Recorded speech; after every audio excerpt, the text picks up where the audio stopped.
I want to welcome everyone to another episode of A Williams Life. When I was researching our next guest, I came across this amazing quote about him that read, "If the arc of the moral universe is long but bends towards justice, it may be that messengers like Reggie Garrett showed us the way." Reggie would likely be embarrassed by such praise because he's a thoughtful and modest man. But having spent time with him recently, that quote rings true to me.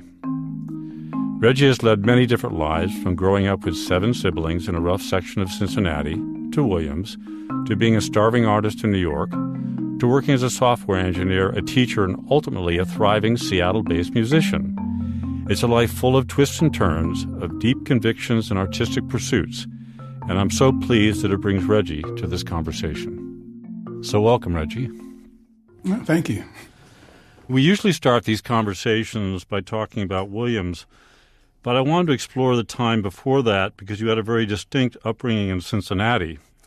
We'll talk about both your parents and your family in a moment, but I want to start by talking about your father. What kind of man was he? My father was, I should say, a good father of that type back in the 50s in those days. I mean, it's a little different these days. But he worked his behind off to support the family as long as I remember. And beyond that, whenever we needed anything, he pretty much was there. He was pretty old-fashioned in a lot of things. For instance, he didn't believe that we should go to college. And there's a really interesting story around that, which I might talk about later on.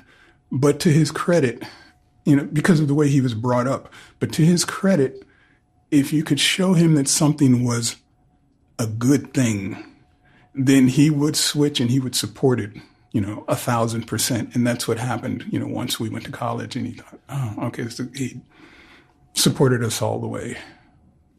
Can you tell me, what were the jobs he was doing, the 3 jobs, get a sense of that to support the family? He worked at the post office, I think for a short stint as a carrier in the early days, but then he became a clerk and then rose to become a supervisor on the line, sorting mail.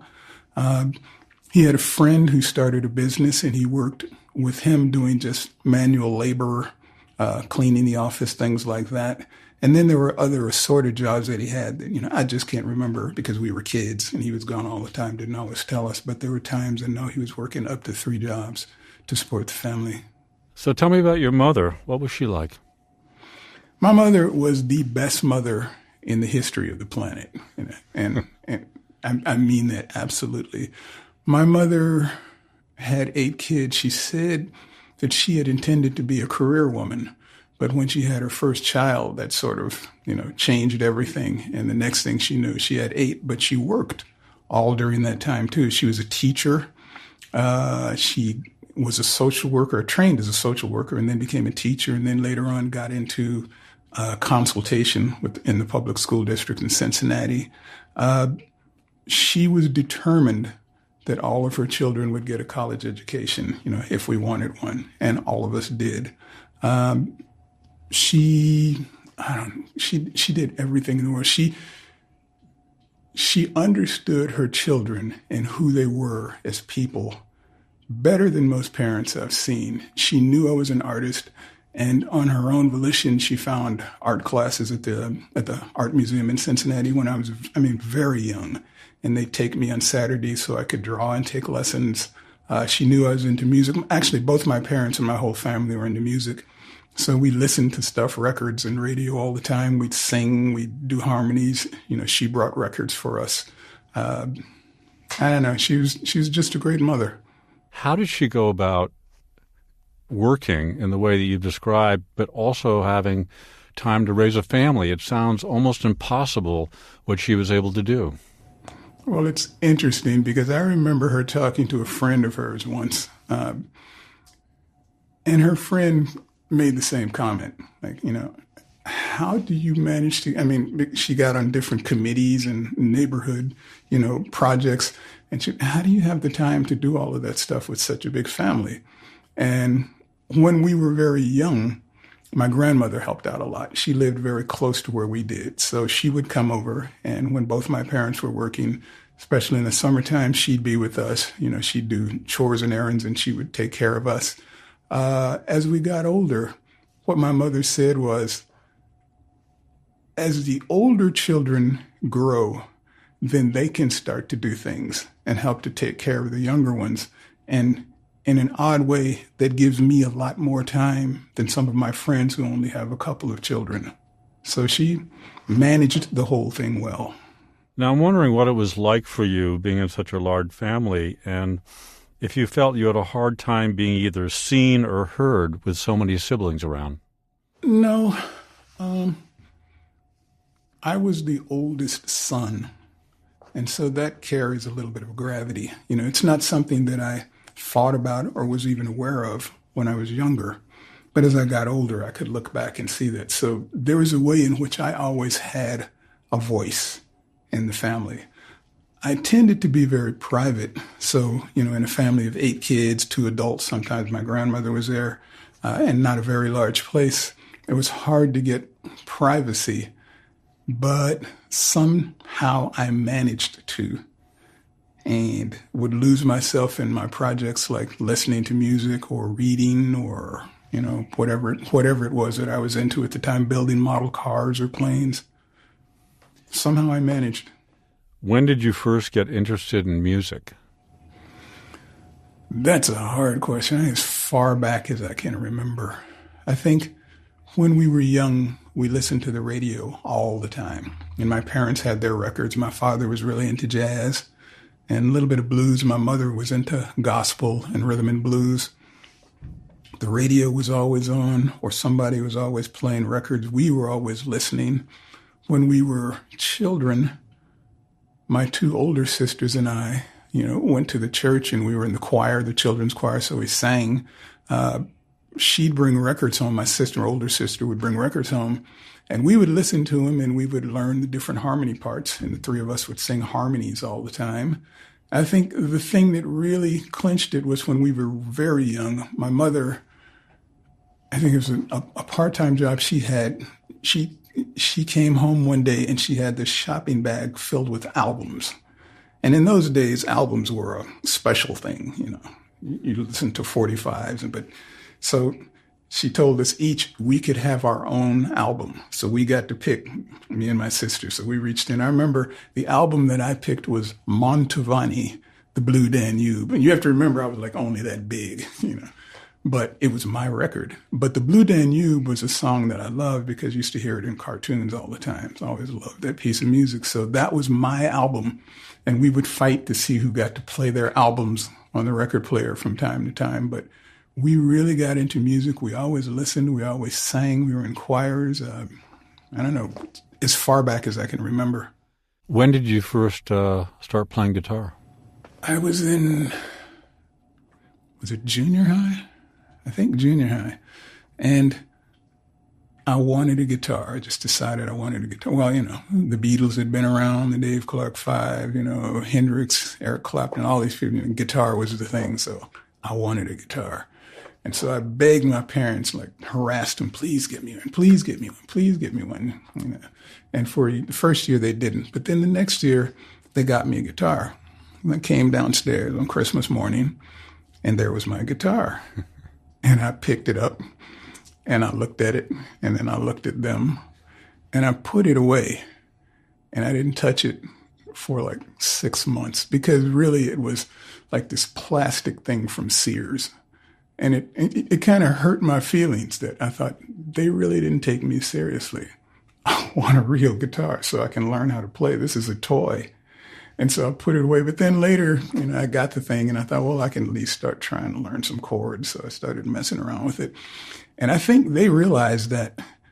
And the next Christmas, they went way overboard and got me this electric guitar that I didn't need because I really didn't know how to play. But they got this thing for me. And so then I ended up going out, getting an amplifier and starting to really pick at it and try to learn things. Did you take the guitar? Did it sort of come naturally to you?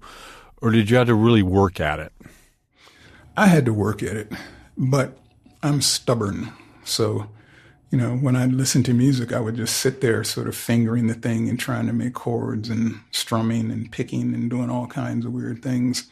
And I think for me, I mean, I didn't have lessons, but for me, the breakthrough came. I had learned a few chords And I was just sitting around like playing with the thing at one point, and I was listening to After the Gold Rush by Neil Young.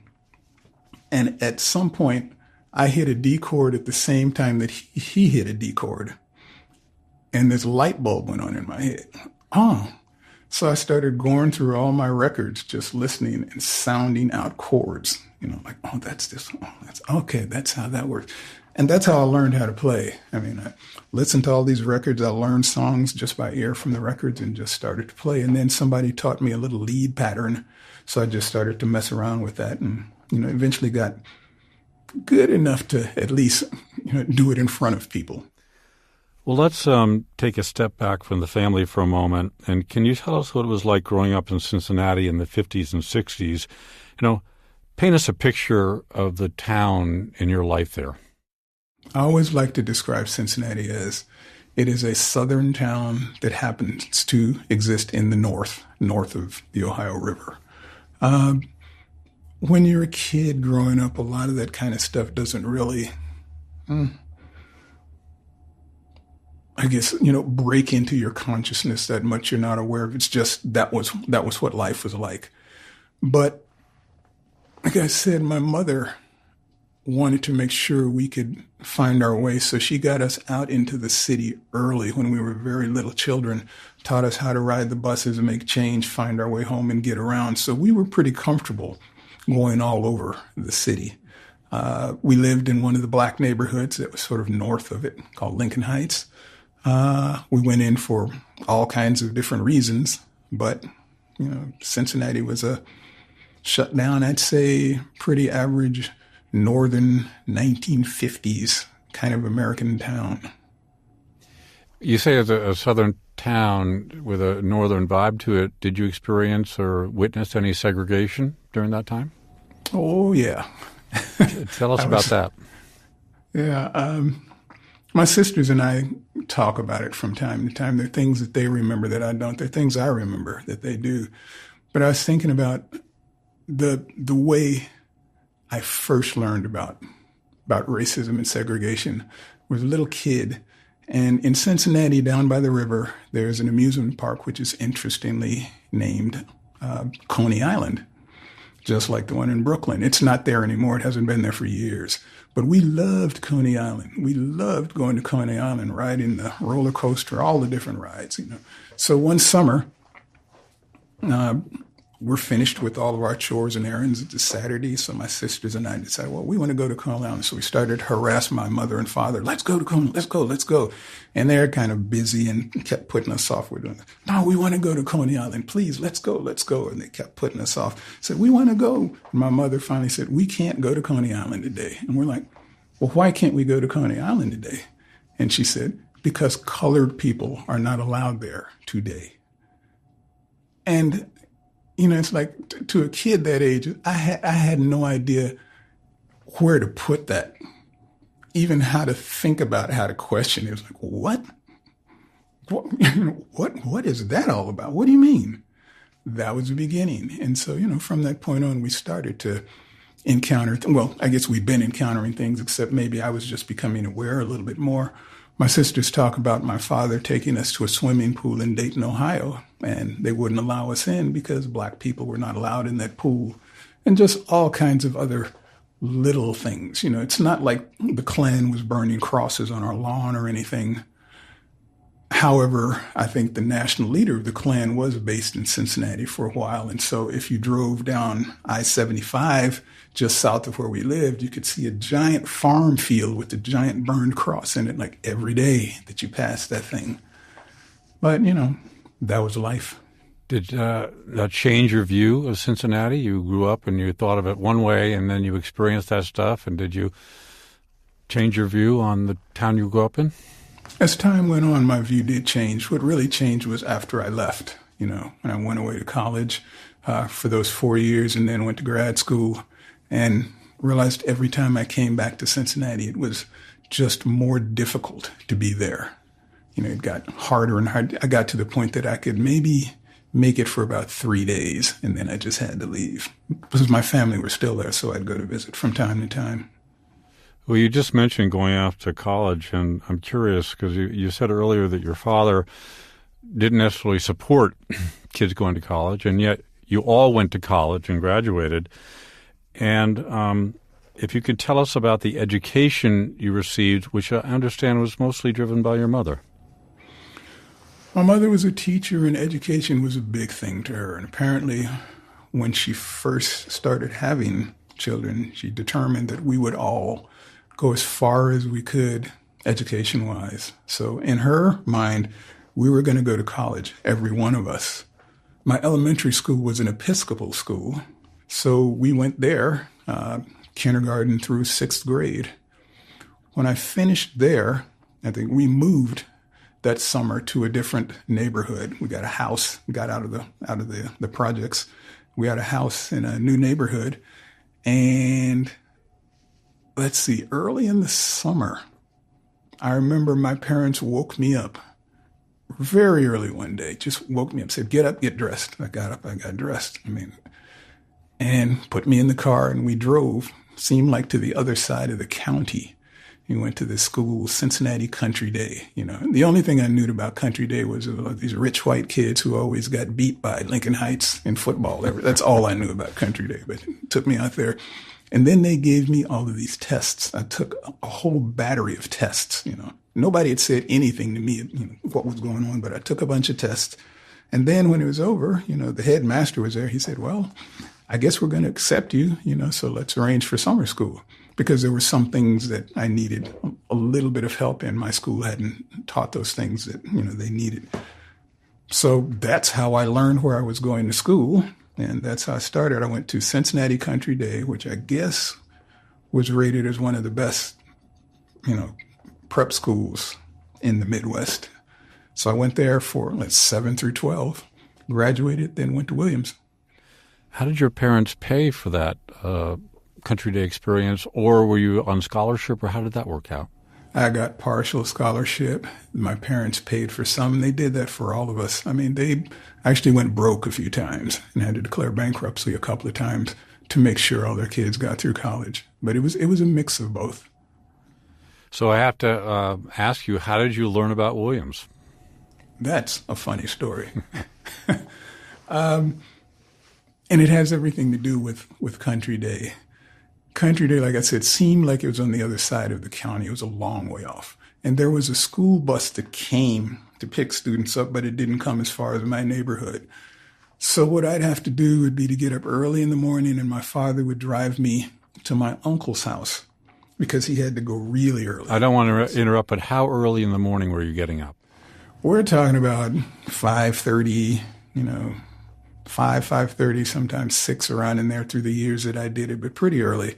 Wow. Because he had to be at work early, but then he'd drop me at my uncle's, and then I'd wait at my uncle's for an hour and a half or so until I had to walk up to where the bus stop was, which was next to a dry cleaner. So what I'd do is I'd do my homework in the morning at my uncle's house, sit there and watch TV. And in those days, there used to be you might remember travelogues that would come on very early in the morning, sometimes before the regular programming started.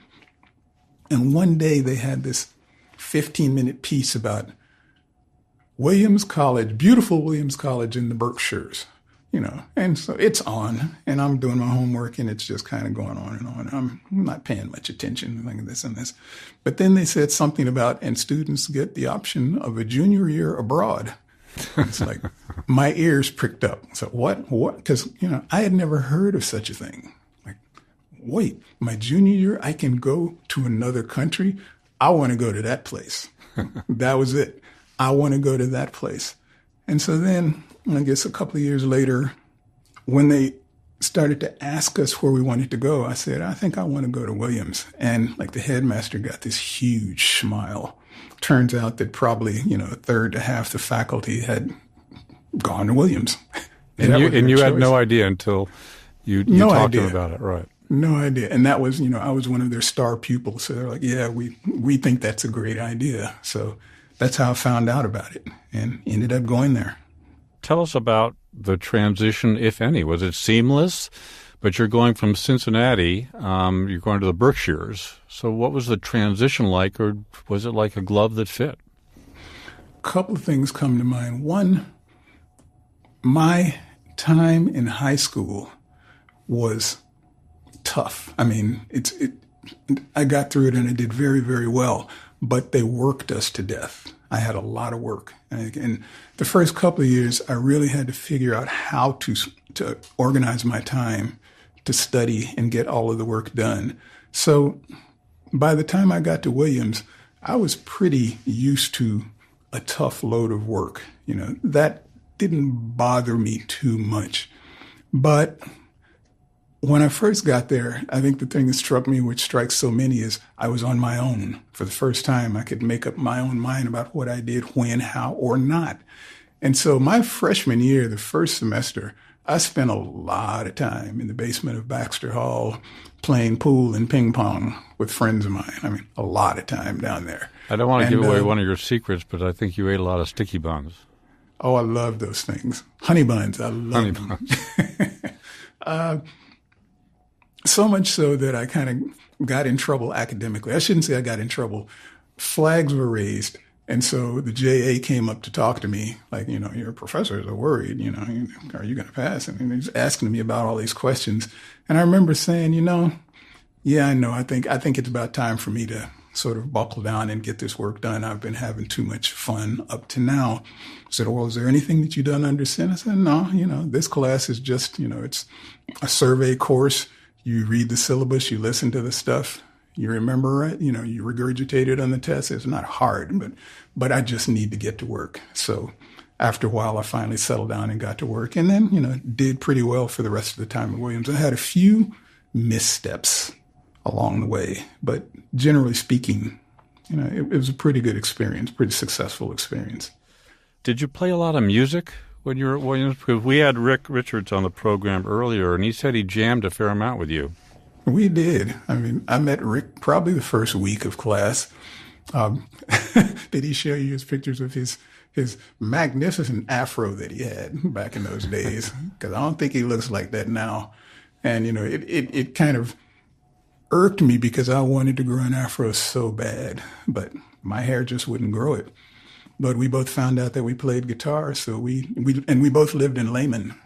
So, he'd come up to my place or I'd come down his suite and we would play and we'd jam. And we did that for a long time and eventually formed a band together. Wow. Yeah. I wish I had been next door to listen in on those sessions. I don't know if we were that good back then, but yeah, after eventually we formed a band. I think we called it Afro Rock. We played a few parties, a few shows, but yeah, we played together a fair amount. So let me ask you this on the same theme. I want to ask you what it was like to be a black student at Williams during those years. I'm going to drill down on it in a second, but can you give me your overall thoughts of what that was like? I think it was at an interesting time because there was a lot of change. There was a lot of social protest, a lot of issues that needed to be worked out. I was in an interesting position because, like I said, my mother had gotten us out into the community very early on. So I was comfortable around anybody. I mean, it really didn't bother me.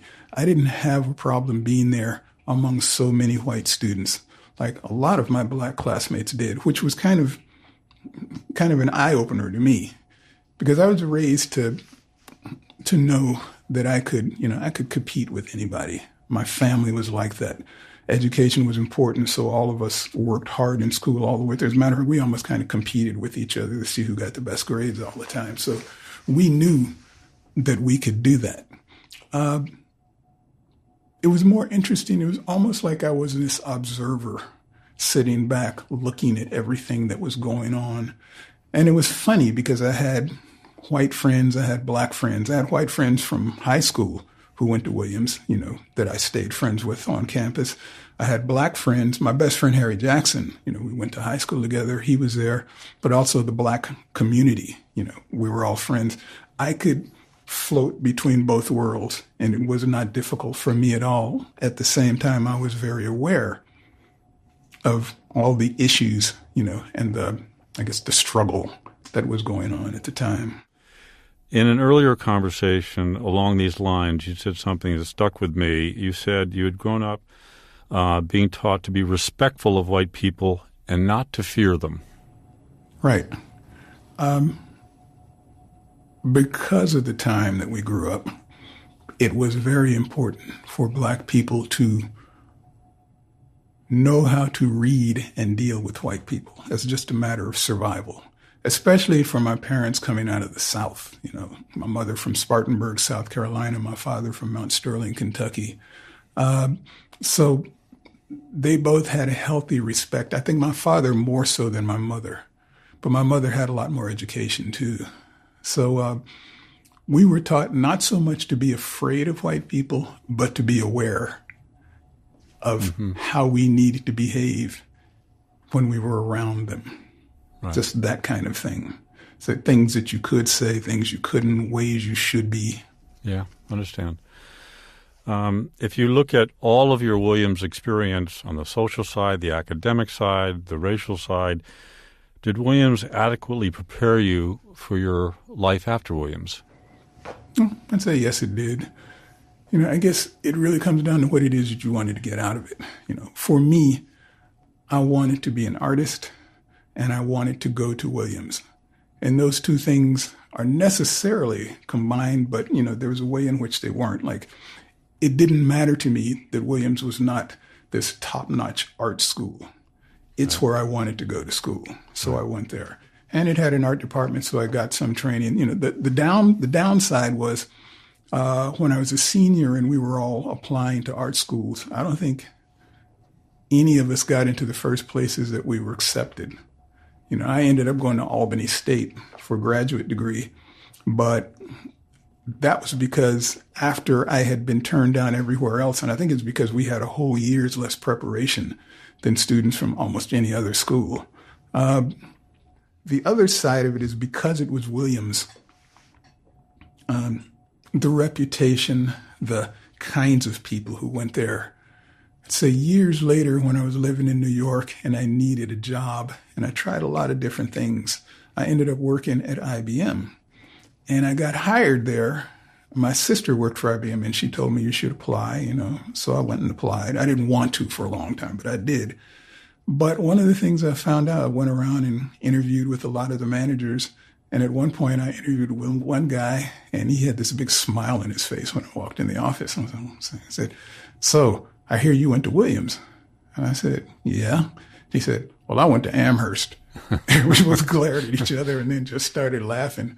And he recommended they hire me. And I think, you know, a lot of it, I think it's because having gone to a place like Williams, they knew that I could be comfortable around and deal with their clientele, right? Which the higher echelons of, you know, business and corporations in New York City. So it prepared me in, you know, a number of ways. Well, I want to get to IBM in a second, but I want to just back up just a second because you did get your master's in painting immediately after Williams, and I'm wondering why you got the master's in painting when I know music was your first love. Maybe it was equal to painting. You've mentioned it several times. But for instance, the Berklee School of Music or something like that, why painting versus advancing your academic life in music? Well, painting was something that art was something I always did. I always drew. I always painted. You know, it was sort of a given in my mind that that's what I was going to do. Music, I always loved, but didn't think necessarily that that was something I should be doing. It was something that I loved. It was only when I started to play the guitar that I thought about it. And like I said, I wasn't at that level of the people that I really respected and thought, oh, you really need to be doing stuff like that if you're going to. So you thought at that point you might be a more successful painter than a musician? Right. Okay. Exactly. All right. Exactly. And as a matter of fact, when I was on campus, I wrote a couple of plays. I started a novel, a bunch of short stories. So I was thinking about being a writer too, but it occurred to me soon that, that wasn't going to work. That's not something that I wanted to do for a living. If you still have some examples of your artwork, we'll put it up on the website. But can you describe the paintings, either the art that you love or the art that you do? Can you give us a sense of that verbally? Sure. I mean, I like all kinds of art. sort of a pointless thing for me to say this is the kind of thing I like, because every day I'll run into something else and go, oh, that's kind of slick. I never thought of that before. But the kinds of stuff I did when I was at Williams in particular, I did a lot of representational stuff. I don't know. Well, I heard that, as a matter of fact, you were the ones who told me that when they took down the library, in the Martin Luther King reading room in the old library, I had a painting. The portrait of Martin Luther King Jr. was one I painted. It was the first commission I ever got when I graduated from Williams. But I did a lot of representational stuff, a lot of portraits, a lot of African masks, things like that. Some still life, but mostly that was the kind of stuff I did. When I got to Albany, I started to gravitate more toward more geometric, abstract kinds of things. Got into real creatively doing like etchings, like embossing the paper, cutting it, making three-dimensional objects out, and like just all kinds of things. So after I left Williams, probably harder to describe the kinds of stuff that I did. But after that, I had a loft in Brooklyn and painted for a long time, just went broke and finally let that go. Can you describe that chapter in your life and what you learned from it, the starving artist period? When I finished at Albany, I was staying in my sister's. I decided that I wanted to continue, so I applied to Pratt, and in New York, and got accepted. But they had already doled out all of their financial aid money, and I was broke. There was no way I could go there. So I went down and I looked at the campus and walked around and decided, yeah, I want to come here. So I deferred admissions. I figured I'd take the time to move down there and get established and work, make some money, and then, go the next year. So I moved down there. When I first went down, I stayed with my sister who lived in Newark, New Jersey, sort of slept, on a mattress behind the couch in her living room for a while, and looked for work. And got a bunch of different jobs, like just part-time jobs. Finally got a job at Macy's in New York in the stock room as a stock clerk. That's what a Williams degree will get for you. It's funny you say that, though, because it was the holiday rush. And I thought, okay, they're hiring. So I went. And when the woman who was looking at it looked at my application, she said, wait a minute, you went to Williams College? I said, yeah. She said, we can't have a Williams College graduate working in the stockroom, Wow. And I said, my mother taught me, if you can't do what you want, you might as well eat. I need a job. So she hired me. And I worked in the stockroom there for a while. Met my best friend, a guy named Willie Rodriguez, who was a trumpeter and, he used to play in different bands. I think he played in a band with Tito Puente for a while. But we got to be really good friends, and we both wanted a loft. So we started looking around all over Manhattan, all over Tribeca, everywhere. And just as we were about to give up, somebody said, there are these places over in Brooklyn, this neighborhood that's kind of opening up. You should look over there. So we went. And it's the neighborhood that is now known as Dumbo. It was not anything like it is now. All these old cobblestone streets, old factories, like a terrifying place at night. But there were a couple of lofts in a few of the buildings. And there was one that had some spaces. So we went and we saw it and we got it. We spent a lot of time cleaning that thing while we were working at Macy's. He was also working a part-time job at UPS. We cleared it out, cleaned it, sanded it, and essentially built the place. And once we got it going, I started painting. I was working in the stockroom at Macy's. We were going broke because the loft was expensive. So I ended up looking for jobs and got turned down for every advertising agency, graphic design job I tried. And like I said, my sister said, apply to IBM. So I did, and they hired me. So at that point, I wasn't starving anymore. But up to that point, it was touch and go from time to time. Well, in the stealing your soul line of questioning, I was wondering, did you feel after you started working there that you were, quote unquote, for lack of a better word, selling out because you weren't doing your art full time, or did you just say, this is it, this is what I'm doing, at least for this period of my life? Well, it was a mix of those. I mean, it was interesting having that kind of a job because there were times that it would sort of cut through to me. Well, having gone to a place like Williams, this is what I'm supposed to be doing, and I was making way more money than I ever considered I would make as an artist, in any of the other jobs that I'd had. So, I did it. I did the training, worked there for a few years and was doing very well. But the thing that really pushed it was I'd been writing for a while and I was doing well at IBM. I was sitting at the desk one day and my boss came by and he handed me a check. And I said, "What's this for?" And he said, "Oh, it's the bonus. The team earned a bonus. They did some big thing. And so it wasn't even my part of the team, but they earned a bonus, so everybody got it."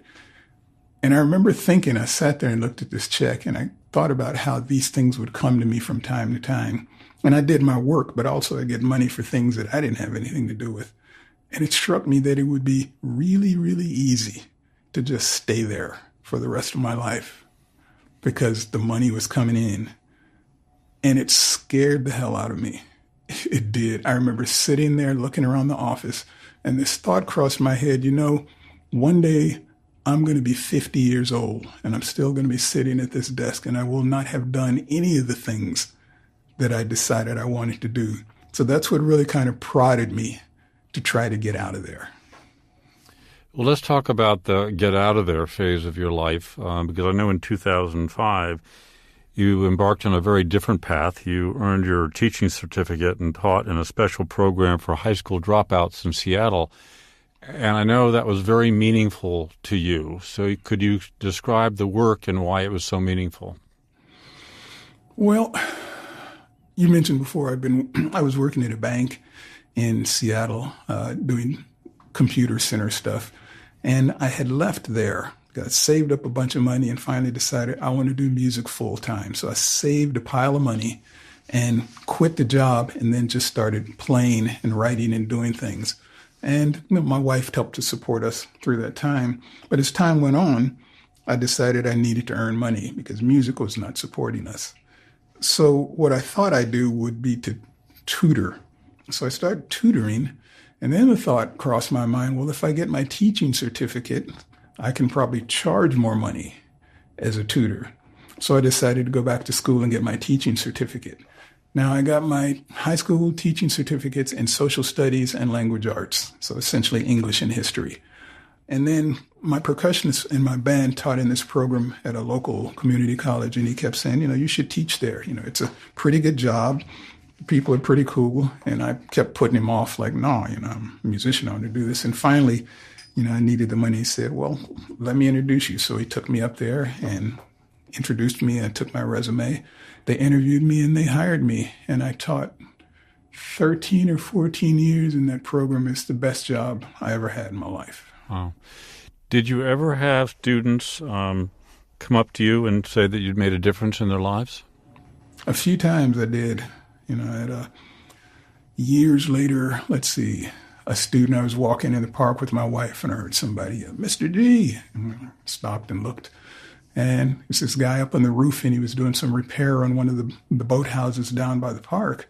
And he said, I'm so-and-so is in your class. He said, you remember? And he yelled out a couple of things we did. And I said, yeah. He said, hey, I'm married. I have a daughter. I'm doing this job. He said, you were right. Thank you for everything. I said, oh.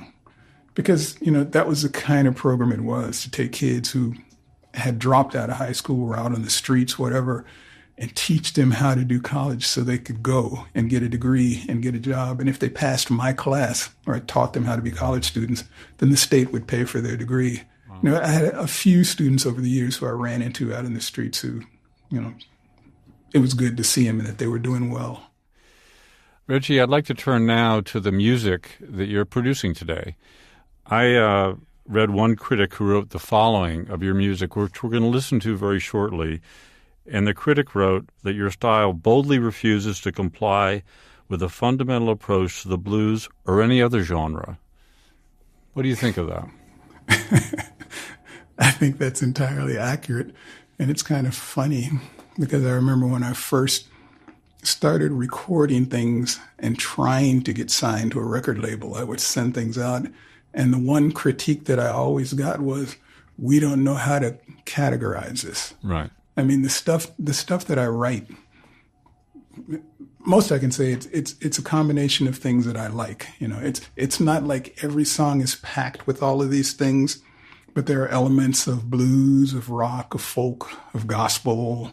There's a period I went through with a lot of Latin rhythms, Celtic stuff. I mean, there's all kinds of things rolled up into what I write. And so, yeah, usually when people ask me what I do, I'll say, okay, listen to this and you tell me what it is. Because I think the best thing that anybody ever called it, years ago, I got a review and the reviewer said, Garrett's urban acoustic folk soul. And I thought, you know, I don't know exactly what that is, but it kind of sounds like what I do, so I'll run with it. So. Well, I'll pick up on the word acoustic there because I'm wondering why you settled on the acoustic guitar as your primary instrument. And what's special about the instrument to you? Is it because you played it so long, or do you feel you have a special connection to the acoustic guitar? It might be simply that I've just played it for so long. I mean, I play electric too, but the kinds of things that I do, I guess, that my body feels comfortable with settle much better on an acoustic guitar.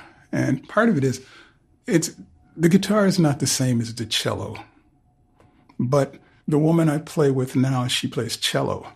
And when we first started playing, she said, here, I want you to know why I play cello. So she set me up with the cello in front of me, and then she bowed the thing. And you could feel it through the body. It's like, oh yeah, I know why you do this. Yeah. And maybe that's what it is, because you don't get anything like that from an electric guitar. You know, it's not to put down what an electric guitar does, but maybe it's just as simple as that, the pure physical sensation of playing the thing. Can you tell me about the types of musicians or the musical traditions that have had the greatest impact on you? I know in reading up on some of your background, you had a particular affinity for Richie Havens, but I imagine that there are many, many artists that have influenced you. And who would you talk about in terms of your art? God, that's so hard. I mean, I've been influenced by so many people, and I think of influence differently than a lot of people do. I'll say I'm influenced by somebody, and they'll listen to that person and say, I don't hear it. But for instance, I like Gentle Giant in the way that the singer phrases things very differently than most other people. There's certain bands that I really like because of the acoustic spread that they do. Some bands for rhythm. I like Richie Havens. I like Hendrix. Loved Aretha Franklin, James Brown. I mean, there's really too many to mention, you know. And in terms of influences, I know that people who listen to me will maybe pick out particular folks and say, oh, okay, I can see that. I can see that you were influenced by him. Richie Havens, probably just because he was black and played acoustic guitar. And at a certain point, I had a band line up a lot like his. It was acoustic based, a lot of strumming, a lot of different tunings, but, you know, lots of other people too. You know, that one is really hard for me. It's like way too many people for me to mention. Well, I'll ask an equally maybe a hard question. If you can describe the types of songs that you write, because if you listen to them, they're practically every subject and every human emotion. And so, you know, it's hard to categorize you as a songwriter and maybe hard to categorize you as a musician. You're hard to categorize. I'm hard to categorize, and probably it's because I don't know what I'm doing. So I just do it. I remember I had a printmaking professor once who loved what I did because I wasn't trained as a printmaker. So I did all these things that you weren't supposed to do because it seemed interesting to me, and he just loved it. And I think I approach music like that. Like I said, I was self-taught, so there are things that I do that they don't teach, and some teachers would probably frown on. And when I write, I'd say in the past 7 or 8 years, I've had a particular focus that helped me with what I write. Up to that point, it was just all kinds of things. But I got hooked up with an organization called the Bushwick Book Club at a certain point. And what they do is they'll pick a book, and assign a bunch of different songwriters and musicians to write a song based on that book, on some experience of that book. And it could be what the plot is about, the theme, the subject, characters, relationships, your experience of the book. If it's about gardening, maybe you remembering how you garden with your grunt, whatever it is that strikes you, you write a song. And so I've written a ton of songs for them. And what I like about that is that it gets me to think about topics that I wouldn't normally think about. And so I end up writing about all kinds of different things. So I pretty much go everywhere. We want to focus now really on your music, which means playing some of it. And I want to start with your latest album, and actually your love of history comes into this album, York's Lament and Other Stories, because it features a ballad about a man called York, who is, as you know, the enslaved personal servant to Captain William Clark, who is the co-leader of the Lewis and Clark expedition. So it adds a little history and lots of music. So we'll play that now.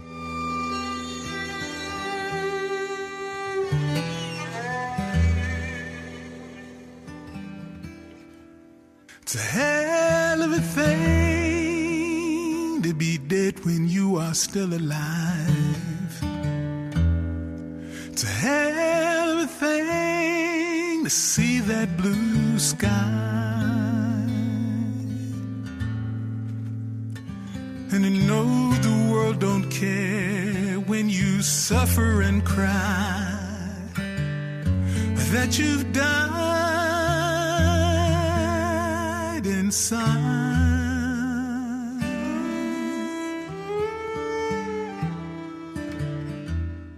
So that's a beautiful song, Reggie. Can you tell me how you came to write it and what happened to York?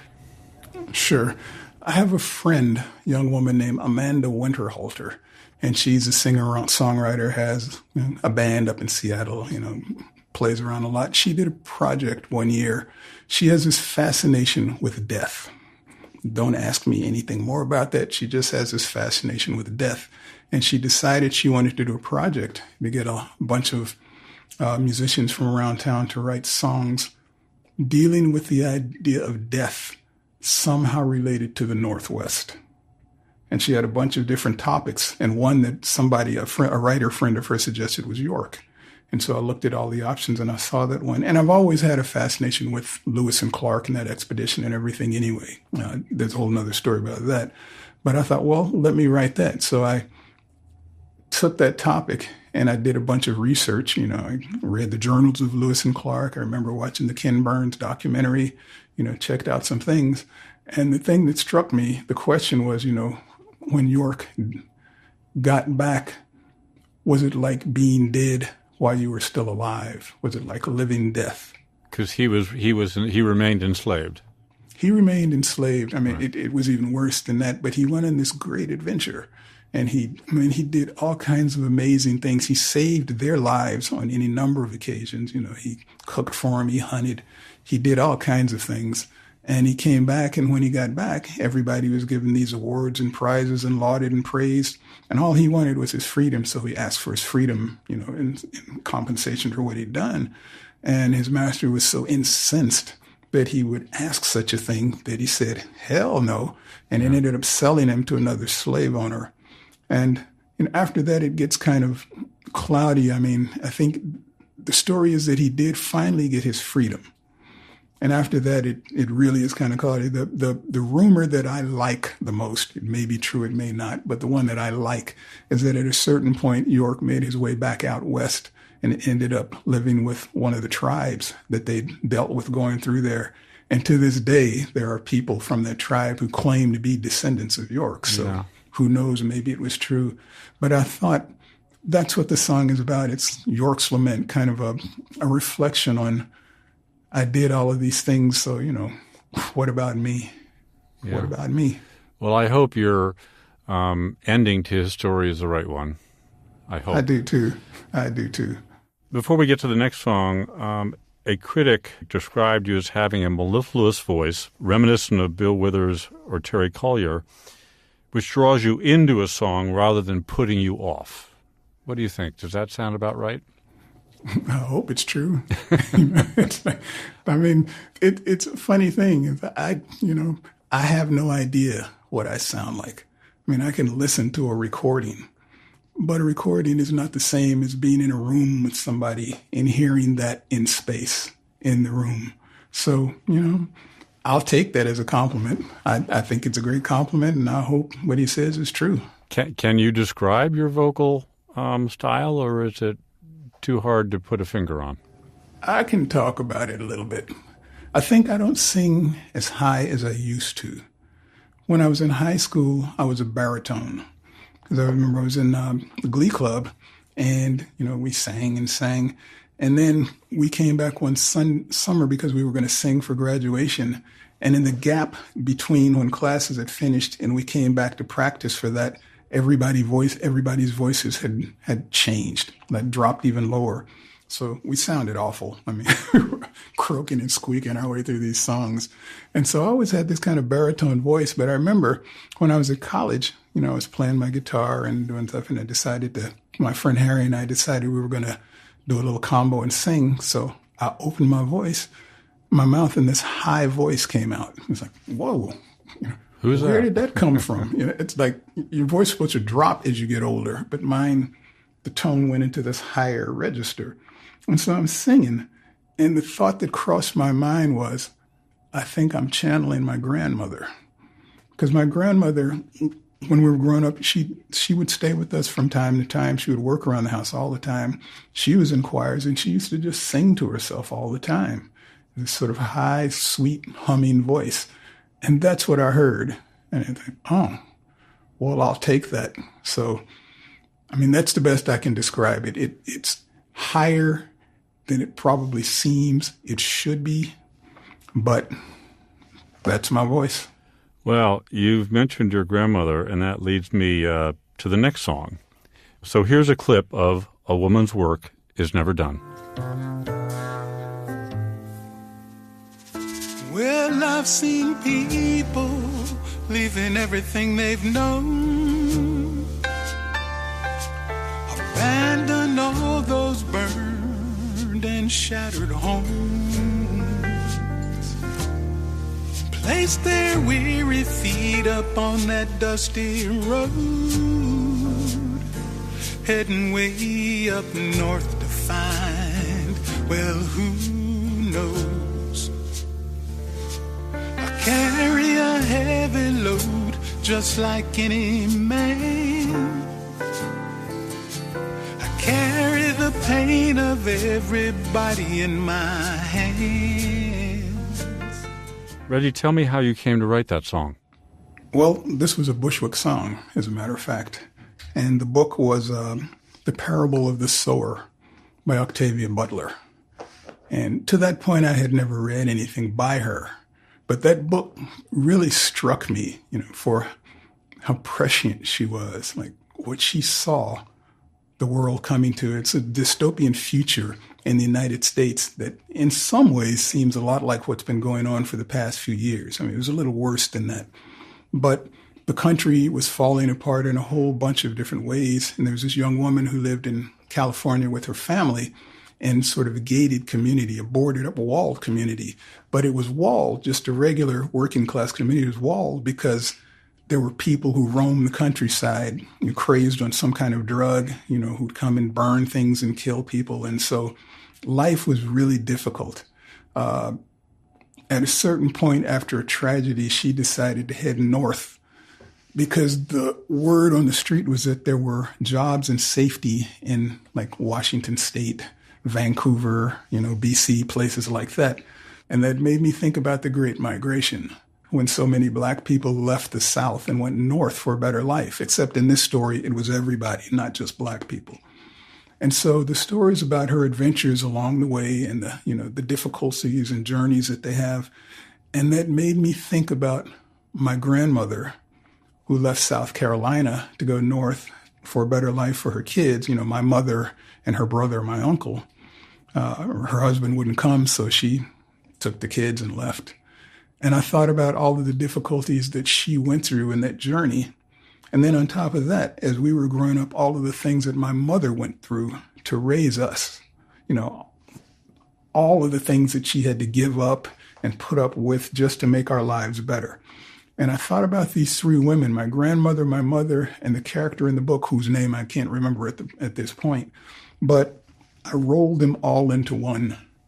And that's what the song comes from. A woman's work is never done, just about the idea of moving north, taking care of people, and trying for a better life. Did your grandmother or your mother ever tell you about that journey? Did you ever sit down and talk to them about it? They never talked specifically about the trip. I remember they just talked about the fact that they did it, what it was like before they left and what it was like, well, my grandmother, once she got here. But, yeah, there were things I knew about, but there were some of the things that are in the song, though, they are also taken from just the idea of being black in America in those days. Like there's a line in there that says, you better not let them catch you around here after dark. We stopped to sojourn in the park, but you better not let them catch you around here after dark. As a reference to sundown towns where black people were allowed there because they worked and things like that. But after dark, you better not be seen on the streets because you might not be alive tomorrow. Well, let's talk about another member of your family. It's your brother Kevin, because you wrote a song called All That Bleeds. And I won't tell the story in advance. We'll play the song and then have you describe Kevin and his impact on your life. Here's a clip of that song. But all that bleeds inside of me, it won't go away no more. And every single day I gotta hide my game, and I feel like I can't go home. I can't go home.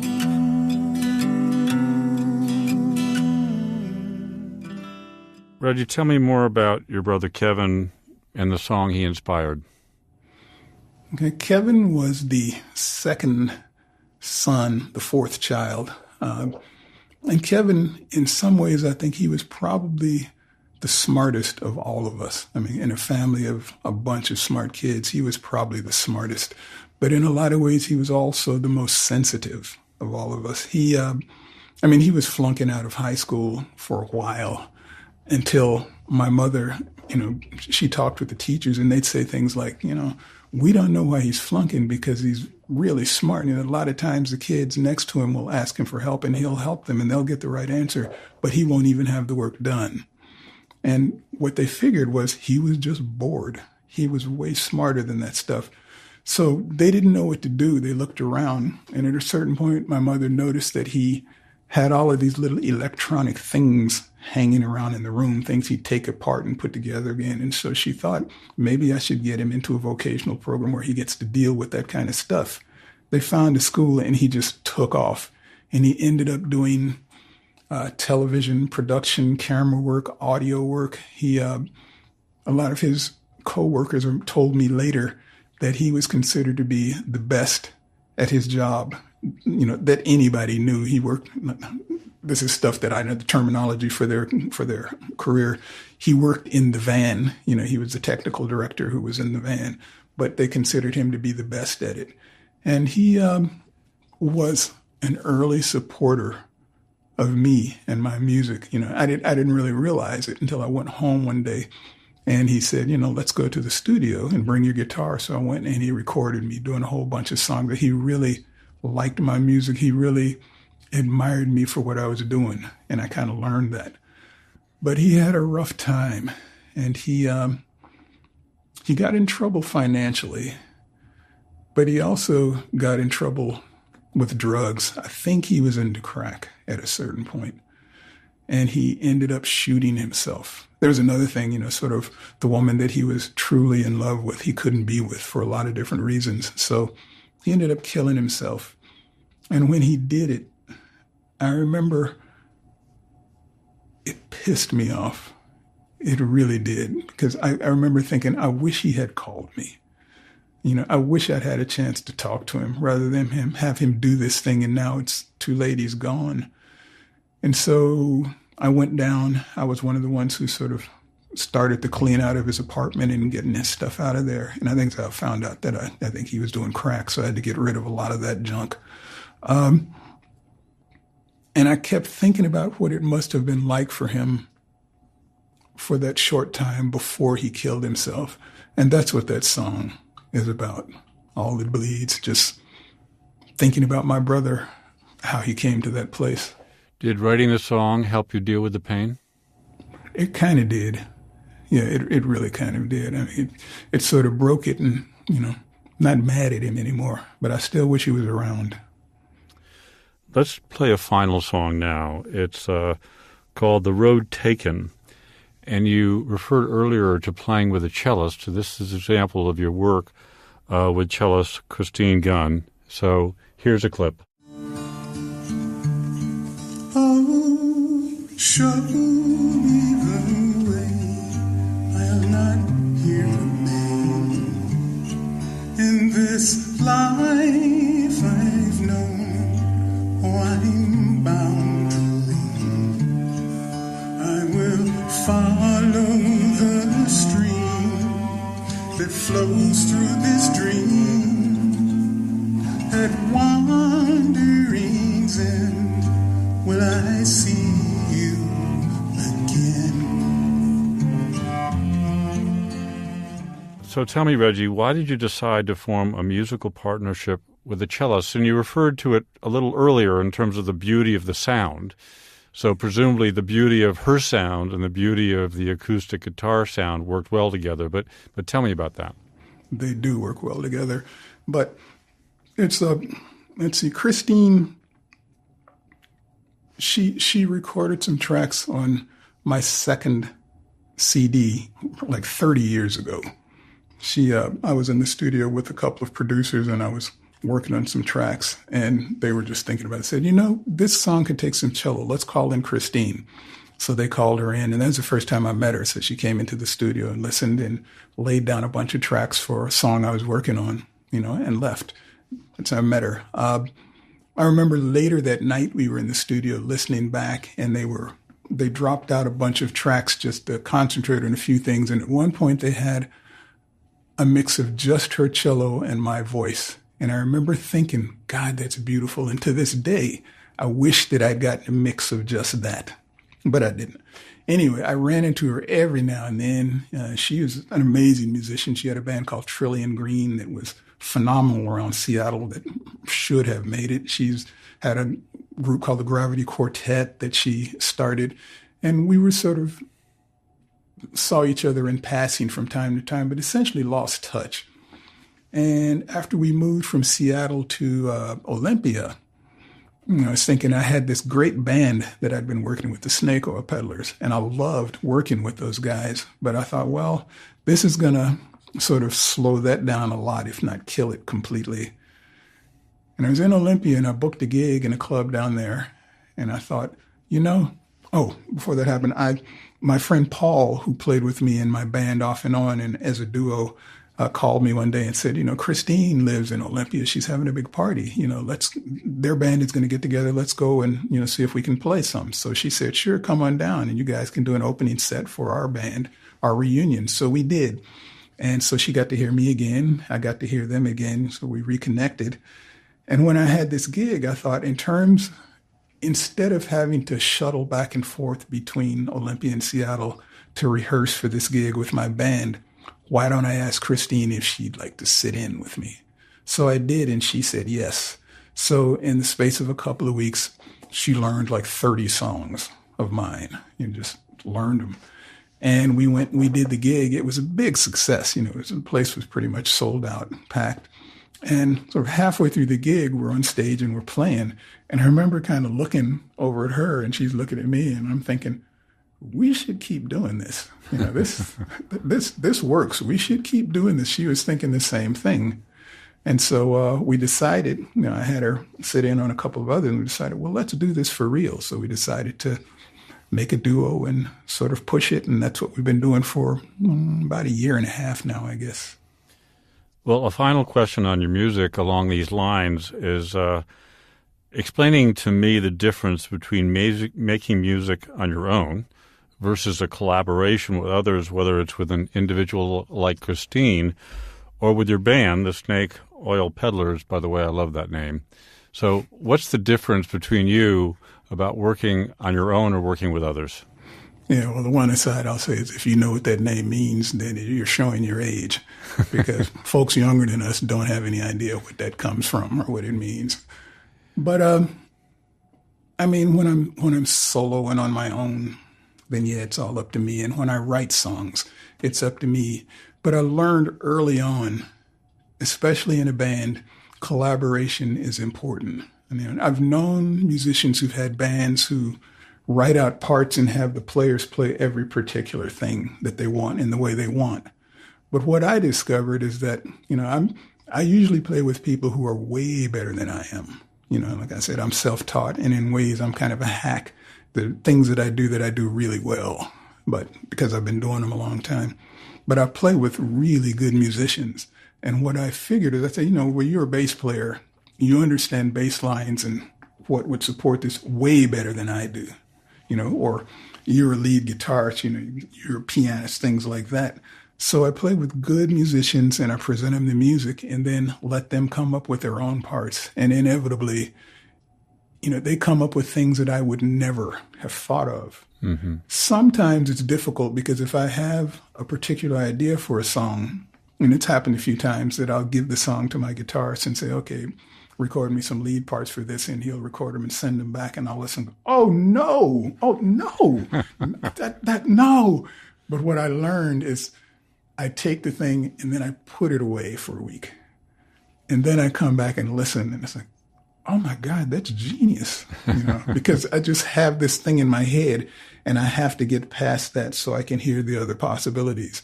And then invariably what they come up with is good, and it makes the whole song blossom in ways that I never could have just by myself. So collaboration is, it's a really good thing. That it's a harder one now because I'm writing with somebody.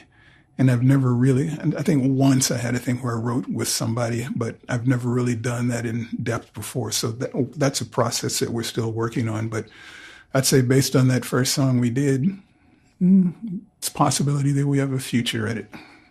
What's next for you creatively? What are you looking forward to in your life during the time ahead? Well, trying to push this duo as far as I can, recording and playing until I can't do it anymore. I always joke with my wife and talk about, when are you going to retire from this?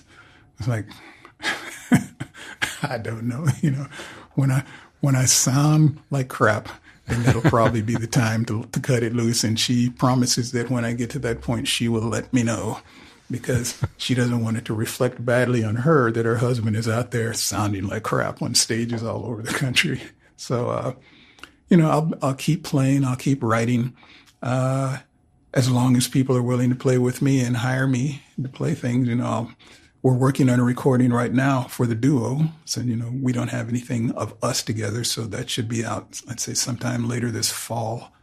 Hanging out with my wife.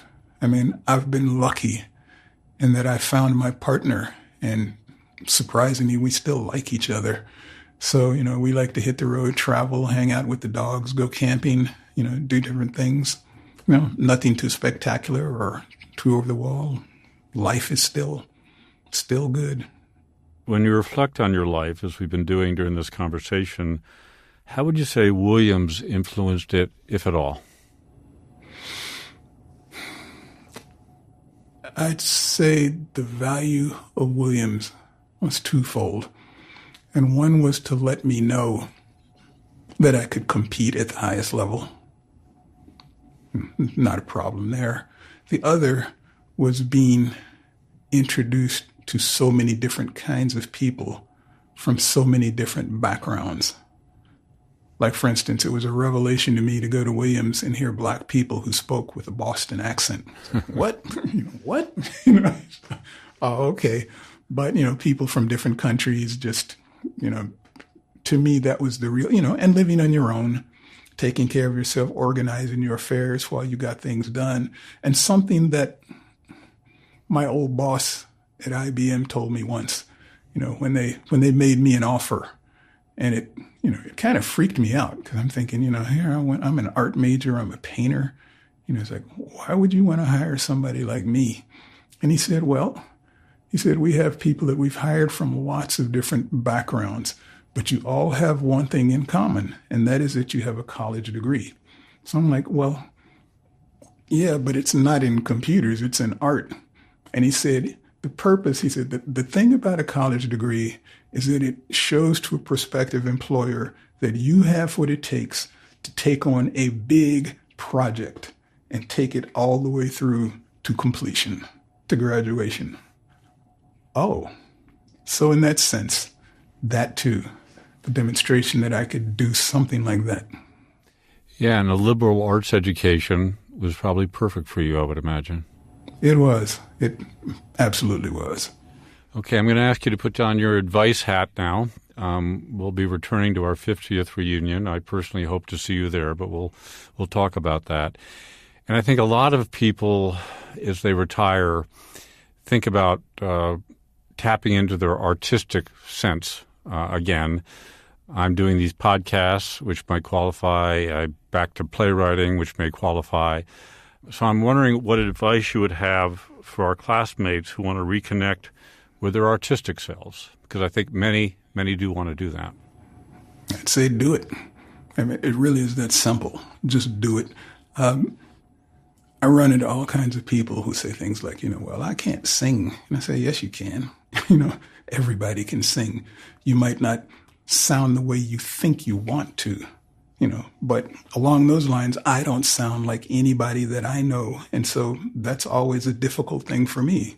I hear myself and I think, oh God, people pay to listen to that? Really? It shocks me every day. But something that an artist said to me once, and I absolutely agree with, the whole point is you. Yeah, it'd be nice to have an audience. And if you're fortunate, you can find an audience of people who tap into that particular language that you put out. I mean, I have this idea about art in my head, that art is really a sort of sharing our little bit of insanity with each other. And the people who are on that wavelength can kind of tap into that, and then you're speaking to each other. It doesn't work with everybody, but it works with some people. But the real point is that you do it. I think that the point of art, the purpose of it is for you to get that out into the world, whatever it is that you think is important. And so, you just go for it. And in a sense, to a degree, it doesn't matter what anybody else thinks about it. Depends on what you want. If you want artistic, commercial, financial success, then yeah, that matters. But if somebody comes along and says, oh, that's one of the ugliest things that I've ever seen, well, thank you. I'm going to do more like this because I need to get this out of me. So just do it. Well, Reggie, when I sing in the shower, my family says, that should stay in the shower. Well, hey, the shower is a nice place. There's a nice little resonance in there. It comes back, you can hear yourself. You're warm and wet. Yeah, go for it. Well, listen, that's a perfect ending to our conversation. I've enjoyed it immensely. Reggie, is the case with many of the people I've talked to. I didn't know you in college, and I'm glad I get to know you now. So thank you very much. Thank you. The same here. And I'm thinking I might try to get back to the reunion if I can make it that way. Well, I know for one, I hope to see you there. For our listeners, you can hear more of Reggie's music and view photos from his life at 75creates.com. You can also listen to earlier episodes and view related materials there. Until next time, this is Gordon Earl. Thank you all for listening.